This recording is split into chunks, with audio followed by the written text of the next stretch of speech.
The trading venues. Now that we have established the market structure, let's dive into what we mean by U.S. equities, the actual assets being traded, akin to the ball in the trading game. When you buy stock in a company, you're not purchasing a physical asset. Owning shares in a pencil-making company doesn't mean you can claim pencils or machines from their factory. Instead, the stock represents an ownership stake, granting rights such as voting on key company decisions and a share in the proceeds if the company is sold.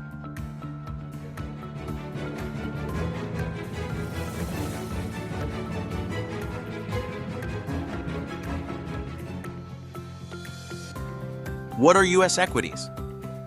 When discussing U.S. equities, we generally refer to stocks registered with the SEC and listed on U.S. stock exchanges. These publicly traded stocks, meaning anyone with a brokerage account can buy or sell them, contrast with private companies selling shares but only to select investors. Some public companies trade over-the-counter, OTC, rather than on significant exchanges, usually because they are too small to qualify. These OTC stocks are not part of the National Market System, NMS, and are excluded from our discussion for now. Single stocks and exchange-traded products, ETPs. Most U.S. equities are single stocks, representing ownership in a specific company. However, exchange-traded products, ETPs, allow investors to buy a stake in a group of stocks rather than just one company. For example, purchasing a share of an S&P 500 ETF like SPY means owning fractional shares of all 500 stocks in the index. Where stocks trade. From the previous lesson, we know that stocks are traded on various exchanges and trading venues. Thanks to Reg NMS, NMS stocks can trade on any exchange, not just the one where they are listed. A few decades ago, stocks predominantly traded on their listing exchange, but today they can move across multiple venues throughout the trading day.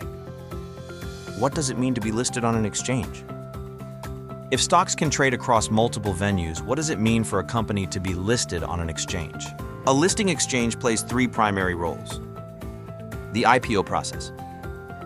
A listing exchange handles auctions, including a company's initial public offering, IPO. Becoming publicly listed allows companies to raise capital by selling shares.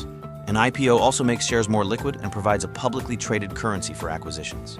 During an IPO, new shares are sold through a broker syndicate, priced the night before trading, and made available to the public through a large opening auction on the listing exchange. Direct listings versus IPOs. Some companies like Spotify and Slack have opted for direct listings instead of traditional IPOs. In a direct listing, no new shares are issued. Only existing shareholders sell them in the auction. The opening and closing auctions. Each trading day begins and ends with auctions at 9:30 a.m. and 4 p.m. ET. Before these auctions, brokers submit orders, which the exchange consolidates to determine the official opening or closing price. This price matches the most shares. Special exchange auctions.